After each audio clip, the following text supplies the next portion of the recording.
Hello students, I hope you all are fine and welcome back to my channel again. So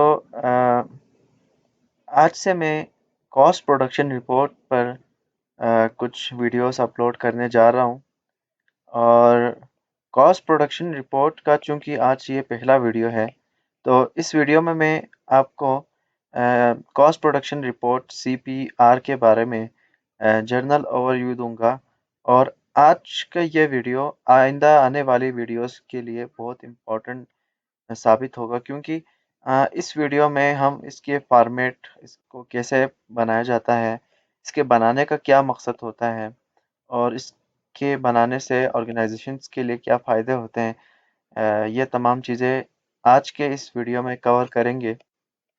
तो सबसे पहले अगर cost production report के बारे में बताया जाए तो ये रिपोर्ट अ, ऐसे ऑर्गेनाइजेशंस बनाते हैं जिनके मुख्तलिफ डिपार्टमेंट्स होते हैं और उन डिपार्टमेंट्स में चूंकि हर डिपार्टमेंट की एक स्पेसिफिक हर डिपार्टमेंट के लिए हर स्पेसिफिक टास्क होते हैं जो कि उन्हें परफॉर्म करने होते हैं।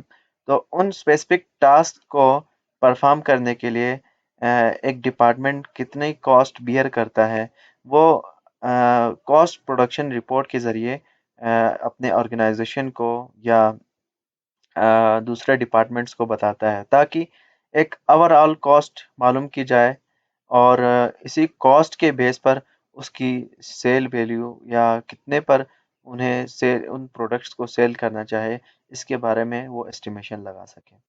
तो कॉस्ट प्रोडक्शन रिपोर्ट का बेसिक रीज़न और बेसिक मकसद ये होता है कि उसकी टोटल कॉस्ट किसी भी पार्टिकुलर प्रोडक्ट की या अगर वो किसी सर्विस में डील कर रहे हैं तो उस प्रोडक्ट या सर्विस को कस्टमर्स तक और यूज़र्स तक पहुंचाने में कितनी कॉस्ट लगती है और कंपनी किस तरह की कॉस्ट बियर कर रहे हैं, उन चीज़ों को एस्टिमेट करना है। और इसके अलावा कॉस्ट प्रोडक्शन रिपोर्ट किसी भी ऑर्गेनाइजेशन की एक कॉस्ट प्रोडक्शन रिपोर्ट नहीं हो सकती बल्कि ये हर डिपार्टमेंट के लिए मुख्तलिफ हो सकती है। लेट्स सपोज मैं एक एग्जांपल लूँगा और इसी एग्जांपल को आइंदा आने वाले वीडियोस में भी उसी एग्जांपल को मैं बार बार दोहराता रहूँगा ताकि एम्बिग्विटी से हम बच सकें। तो हम एज्यूम करते हैं, लेट्स एज्यूम कि हम हमारी एक कंपनी है and it's name is dear company. Okay, dear company. और ये कंपनी मैन्युफैक्चर करती है क्या? ये मैन्युफैक्चर करती है भाई, पेन मैन्युफैक्चर कर रही है। ठीक है जी। तो इसके मुख्तलिफ डिपार्टमेंट्स हो सकते हैं पेन बनाने के भी। एक डिपार्टमेंट ऐसा हो सकता है जो इस पेन के इस पार्टिकुलर पेन के डियर पेन के की बॉडी बना रही हो और दूसरा डिपार्टमेंट ऐसा हो सकता है जो इसकी जो नाली है, स्ट्रॉ है, उस उस टास्क में इन्वॉल्व हो और तीसरा डिपार्टमेंट इसकी पैकिंग में और इसकी असेंबलिंग में और साथ में इसके ऊपर लोगोस वगैरह और इसके ऊपर डिज़ाइनिंग वगैरह करने के लिए वो डिज़ाइन किए गए हों। तो इस तरह से मुख्तलिफ डिपार्टमेंट्स होते हैं। अब उन मुख्तलिफ डिपार्टमेंट्स की हम कॉस्टिंग करते हैं। लेट्स सपोज फर्स्ट डिपार्टमेंट की अगर हम बात करें, पेन मैन्युफैक्चरिंग कंपनी की, तो वो इन्वॉल्व थे किस में? चलो यहाँ पर से लिखते भी हैं ताकि आपके कंसेप्ट अच्छे से बिल्ड हो सके। एक डिपार्टमेंट क्या करता है? पेन की सॉरी एक डिपार्टमेंट है जो कि क्या कर रहा है, किस चीज़ में इन्वॉल्व है? उसकी पेन की बॉडी बनाने में इन्वॉल्व है। ठीक है, फर्स्ट डिपार्टमेंट। ये हम किसकी बात कर रहे हैं? फर्स्ट डिपार्टमेंट की। और लेट्स सपोज दूसरा डिपार्टमेंट है जो कि उसके पेन की क्या बना रहा है? स्ट्रॉ वगैरह बना रहा है। ओके, स्ट्रॉ बना रहे हैं। ये दूसरा डिपार्टमेंट इस चीज़ में इस टास्क में इन्वॉल्व है। और तीसरे डिपार्टमेंट में क्या कर रहे हैं हम? तीसरे डिपार्टमेंट पेन की फिनिशिंग कर रहे हैं। ठीक है, और फिनिशिंग में आपके पास आता है उसकी असेंबलिंग करना। ओके, असेंबलिंग करना और इसके साथ उसकी पैकिंग करना और इसके साथ लोगो वगैरह प्रिंट करना, या आप कह सकते हैं इसकी डिज़ाइनिंग करना। ठीक है, तो ये क्या हो गए, 3 डिपार्टमेंट्स हो गए और इन तीनों डिपार्टमेंट के अलग-अलग काम हैं। ठीक है, ये डिपार्टमेंट 3 संभाल रहा था। तो इन तीनों डिपार्टमेंट के अलग-अलग टास्क हैं। ठीक है जी। तो ये अलग-अलग टास्क जब करते हैं ये मुख्तलिफ डिपार्टमेंट्स, तो इनकी कॉस्ट भी मुख्तलिफ होती है। लेट्स सपोज डिपार्टमेंट 1 की हम बात करें, तो डिपार्टमेंट 1 किस चीज़ में इन्वॉल्व है, बॉडी की पेन की बॉडीज को मैन्युफैक्चर करने में इन्वॉल्व है, तो इनकी एक अलग कॉस्ट हो सकती है। दूसरा डिपार्टमेंट पेन की स्ट्रॉस बना रहा है, ठीक है, तो इसकी अलग कॉस्ट हो सकती है। और तीसरा डिपार्टमेंट इसकी फिनिशिंग में, इसकी असेंबलिंग में, पैकिंग में और लोगोस वगैरह डिज़ाइन करने में इन्वॉल्व है, तो इसकी अलग कॉस्ट हो सकती है। ठीक है, तो ये डिपार्टमेंट, अब एक और कंसेप्ट मैं यहाँ बोल बताने जा रहा हूँ। ये जो डिपार्टमेंट है, डिपार्टमेंट 1, डिपार्टमेंट 2, डिपार्टमेंट 3, इनकी कॉस्ट तो डिफरेंट होगी और ये एक दूसरे से सेपरेट भी है। ठीक है, ये एक दूसरे से सेपरेट भी है, तो इनकी हर किसी की अलग कॉस्ट प्रोडक्शन रिपोर्ट बनेगी, लेकिन इन तीनों का एक रिलेशन होगा एक दूसरे के साथ। वो किस तरह से, कि डिपार्टमेंट वन है उसकी डिपार्टमेंट 2 पर कॉस्ट शामिल होगी।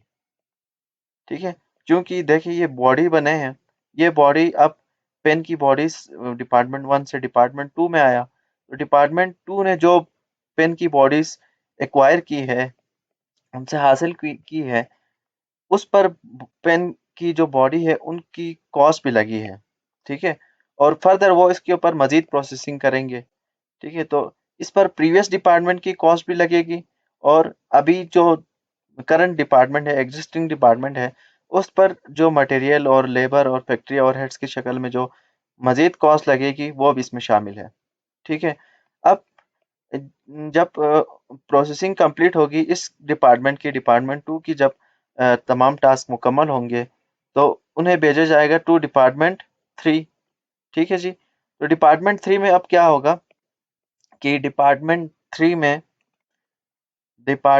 3 में अब इसकी असेंबलिंग होगी। ओके, इसकी असेंबलिंग होगी और इसकी पैकिंग होगी, इसके लोगोस वगैरह डिज़ाइन किए जाएंगे, तो इस पर मज़ीद फर्दर कॉस्ट बियर की जा रही है और मज़ीद इसकी प्रोसेसिंग की जा रही है। तो इसमें ये जो काम हुए हैं, ये जो टास्क हुए हैं, उसकी कॉस्ट भी शामिल है और प्रीवियसली जो 2 डिपार्टमेंट्स से जो गुजर कर मटेरियल आए थे, वो कॉस्ट भी इनकर होगी इस डिपार्टमेंट में।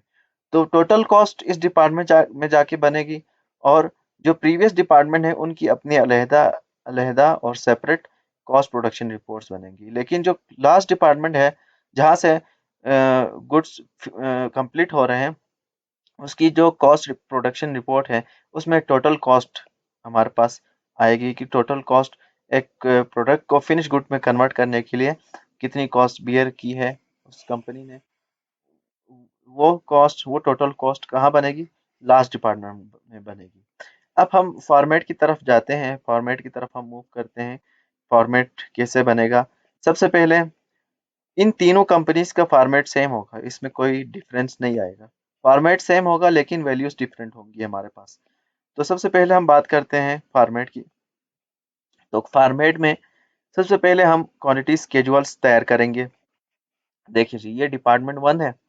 ठीक है, ये डिपार्टमेंट 1 है और डिपार्टमेंट 1 सबसे पहले क्या तैयार करेगा, क्वांटिटी स्केजुअल्स। मींस ये किस चीज़ में डील कर रहा है, बॉडी बनाने में डील कर रहा है पेन की। तो बॉडी बनाने के लिए क्या क्या चीज़ें रिक्वायर्ड हो सकती हैं, सबसे पहले तो वो मटेरियल में ला सकता है plastic, and it also includes colours.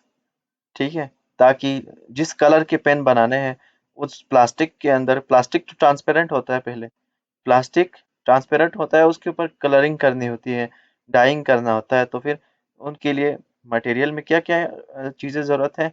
एक तो प्लास्टिक रिक्वायर्ड है फर्स्ट डिपार्टमेंट के लिए, और दूसरी क्या है, दूसरा कलर डाइस, ठीक है। तो दो चीजें, दो मटेरियल रिक्वायर्ड है। तो अब ये इस क्वांटिटी स्केजुअल वाले पोर्शन में ये पहला डिपार्टमेंट क्या लिखेगा कि कितने मटेरियल प्लास्टिक और डाइस उन्होंने हासिल किए हैं, और कितने वही मटेरियल जो रिक्वायर्ड टास्क थी, इनकी क्या टास्क थी, पेन के बॉडीज बनाने की इनकी टास्क थी, तो क्या कितने मटेरियल इन हुए हैं और उनको प्रोसेस करके बॉडीज में कन्वर्ट किया गया है, ये क्वांटिटी स्केजुअल में डिपार्टमेंट वन तैयार करेगा। और इसके अलावा क्वांटिटी स्केजुअल्स में क्लोजिंग वर्किंग इन प्रोसेस भी होगा, एब नॉर्मल लॉस भी हो सकता है, नॉर्मल लॉस भी हो सकता है। ये मैं चीज़ें आपको बताऊंगा फर्दर। यहाँ पे हम अगर देखें, देखिए ये मैंने यहाँ पर मेंशन की है, थोड़ा सा जूम आउट करते हैं, ठीक है। क्वांटिटी स्केजुअल में मैंने आपको बताई है कि यूनिट्स कितने रिसीव किए, ठीक है, ये डिपार्टमेंट वन की बात करो। फिर यूनिट्स कितने ऐसे यूनिट्स हैं जो कि फिनिश गुड्स में कन्वर्ट हो गए। अब फिनिश गुड्स का मतलब ये नहीं है कि ये जो गुड्स हैं ये पेन में कन्वर्ट हो गए अब, या लोगोस वगैरह असेंबलिंग पैकिंग वगैरह करके हमने उनकी मुकम्मल प्रोडक्शन की है, इसका मतलब ये नहीं है। बल्कि अब हम डिपार्टमेंट वन की बात कर रहे हैं, तो डिपार्टमेंट वन की जो पार्टिकुलर टास्क है वो कितने कंप्लीट हो गए, मींस कि कितनी बॉडीज कन्वर्ट हो गई है टू फिनिश गुड्स, इसकी हम बात कर रहे हैं। फिर इसी तरह unit still in process, still in process का मतलब ये है कितने, कितना ऐसा रॉ मटेरियल है जिनमें मैंने अभी बताया कलर है और दूसरा प्लास्टिक है, जो कि अभी फर्दर प्रोसेस नहीं हुए, जो कि पेन की बॉडीज में कन्वर्ट नहीं हुए, तो वो हम लिखेंगे यूनिट स्टिल इन प्रोसेस में। अब फिर उसके बाद ये तो पहला पोर्शन हो गया फॉर्मेट का, ये दूसरा पोर्शन की तरफ हम फिर मूव करेंगे। डिपार्टमेंट वन की बात करें, अभी डिपार्टमेंट टू डिपार्टमेंट थ्री की बात नहीं की है, डिपार्टमेंट वन की बात कर रहे हैं। अगर हमें डिपार्टमेंट वन के बारे में कहा जाए कि डिपार्टमेंट वन का कॉस्ट प्रोडक्शन रिपोर्ट बनाना है, तो हम सिर्फ पार्टिकुलरली डिपार्टमेंट वन की ही बात करेंगे, बाकी डिपार्टमेंट्स की बात नहीं करेंगे, क्योंकि मैंने आपको लेक्चर के वीडियो के स्टार्ट पर ही बताया कि ये तीनों डिपार्टमेंट्स एक दूसरे से सेपरेट हैं, लेकिन इनकी कॉस्ट की रिलेशन एक दूसरे के साथ होता है, ठीक है। तो डिपार्टमेंट वन के हम कॉस्ट निकाल रहे हैं, ठीक है। लेकिन अ, अब इस कॉस्ट में ये डिपार्टमेंट शामिल नहीं होंगे, एक रिलेशन तो है, लेकिन वो रिलेशन आगे फर्दर जब हम दूसरे डिपार्टमेंट की तरफ मूव करेंगे तब जाकर रिलेशन डेवलप होगा, अभी कोई रिलेशन डेवलप नहीं हुआ, ठीक है। फिर उसके बाद हम मूव करेंगे cost charge by the department. ये जो पार्टिकुलर डिपार्टमेंट है इसकी बात करें, डिपार्टमेंट वन, इसने कितनी चार्ज इनकर की है या कितनी कॉस्ट इसने बियर की है for the manufacturing of pen body, ठीक है। बॉडीज किसके, पेन की बॉडीज बनाने में कितनी कॉस्ट इनकर की है। अब उसमें प्रीवियस कॉस्ट तो इसकी नहीं होगी, क्योंकि प्रीवियस डिपार्टमेंट इससे पहले था ही नहीं, ये तो स्टार्टिंग डिपार्टमेंट है, बिगिनिंग डिपार्टमेंट है, यहाँ से ही प्रोसेस स्टार्ट हो रहा है, तो यहाँ पे कुछ भी नहीं आएगा, यहाँ पे ज़ीरो आएगा। मटेरियल, कितने मटेरियल हमने आउटसाइडर से या मार्केट से ख़रीदे हैं, उसकी कॉस्ट यहाँ आएगी। कन्वर्जन कॉस्ट, अब इसमें फर्दर कितने लेबर्स ने काम किया इन मटेरियल पे और उनको पेन की बॉडीज में कन्वर्ट किया है, और इसी तरह उस फैक्ट्री में या उस पर्टिकुलर ऑर्गेनाइजेशन कंपनी में किस तरह की चार्जेस मजीद मजीद इनकर हुए हैं, उनको ओवरहेड्स कहा जाता है, लाइक इलेक्ट्रिसिटी मशीन। इसके अलावा बहुत सारे और ओवरहेड्स हो सकते हैं, लाइक अगर किसी कंपनी में एक अकाउंटेंट बैठा है वो काम कर रहा है, उनकी जिस तरह ये कॉस्ट प्रोडक्शन रिपोर्ट बना रहा है, तो ये एक अकाउंटेंट ही बना रहा होता है उन्हीं प्रोडक्ट्स के लिए, तो उसके उसकी सैलरी के मद पर कितने पैसे गए, ठीक है। ये सारी चीज़ें हम ओवरहेड्स में बात कर रहे होते हैं, ओके। और फिर उसके बाद तीसरे पोर्शन में हम बनाते हैं कॉस्ट अकाउंटेड फॉर। अब ये जो cost charge by the department है, ये वाला पोर्शन, ठीक है जी, मैं यहाँ पर दिखाता हूँ, ये वाला पोर्शन, ठीक है, साइज बढ़ाते हैं ताकि क्लियर हो, ये वाला पोर्शन और ये वाला पोर्शन, ये दोनों इक्वल होने चाहिए। ये दोनों अगर हमारे पास इक्वल हो जाए, तो इसका मतलब है हमने जो कॉस्ट प्रोडक्शन रिपोर्ट बनाई है वो एक्यूरेट बनाई है। लेकिन अगर ये दोनों इक्वल नहीं होते, ये दोनों इक्वल नहीं होते, इसकी कॉस्ट और इसकी कॉस्ट, तो इसका मतलब हमने कोई मिस्टेक किया है। ठीक है, तो इसमें उम्मीद करूंगा कि ये आपको समझ आ गया कि cost charge by the department क्या होता है। फिर कॉस्ट अकाउंटेड फॉर वाले पोर्शन में क्या करेंगे हम, इसमें हम सबसे पहले तो ये देखेंगे कि ये जो मटेरियल हमने पहले रिसीव किया था, ओके, हमने रिसीव किया था material in the form of plastic and dice, colour वगैरह, वो कितने प्रोसेस हुए हैं और कितने फिनिश गुड्स में कन्वर्ट हो गए, और अगर फिनिश गुड्स में कन्वर्ट हो गए तो इनकी कॉस्ट कितनी लगी है। ठीक है, फिनिश गुड्स में कन्वर्ट करने के लिए एक तो मटेरियल और डाइस का की कॉस्ट लगेगी, और दूसरी कॉस्ट लेबर और ओवरहेड्स ने उन पर कितना काम किया, वो कॉस्ट इनकर होगी। उन दोनों को जब हम प्लस करेंगे, ठीक है, तो हमारे पास क्या आएगी, इसकी total cost of finish goods produced, ये आएगी। ठीक है, और इसको मालूम करने के लिए हमें एक पर यूनिट कॉस्ट हम पहले से कैलकुलेट कर चुके होते हैं। वो फर्दर आप जब प्रैक्टिकली जब क्वेश्चंस करने पर आएंगे तो वो आपको समझ आ जाएगा। फिर इसके बाद हम कॉस्ट अकाउंटेड फॉर में तीसरा पोर्शन जो हम एस्टिमेट करते हैं, डिटरमाइन करते हैं, वो है closing working in process. Closing in working in process मालूम करते हैं। ये वो कॉस्ट हैं जो कि फिनिश गुड्स में तो कन्वर्ट नहीं हुए, लेकिन उनमें उन पर थोड़ा सा लेबर लग चुका था, ओवरहेड्स भी लग चुके थे, लेकिन फिनिश गुड्स में कन्वर्ट नहीं हुए। ठीक है, लेबर भी थोड़ी लगी है, ओवरहेड्स भी थोड़ी लगी है, और मटेरियल पूरा लगा होगा या थोड़ा सा लगा होगा, तो अ, उनकी कॉस्ट कितनी है। पहले तो फिनिश गुड्स की कॉस्ट मालूम की, फिर जो क्लोजिंग वर्किंग इन प्रोसेस में थोड़ा सा कॉस्ट लगा था, लेकिन पूरा कंप्लीट नहीं हुआ था, इसीलिए ये वर्किंग प्रोसेस में रह गए, तो इनकी कॉस्ट कितनी लगी है। और थर्ड पोर्शन में हम डिटरमाइन करेंगे कि नॉर्मल लॉस और एबनॉर्मल लॉस कितना हुआ।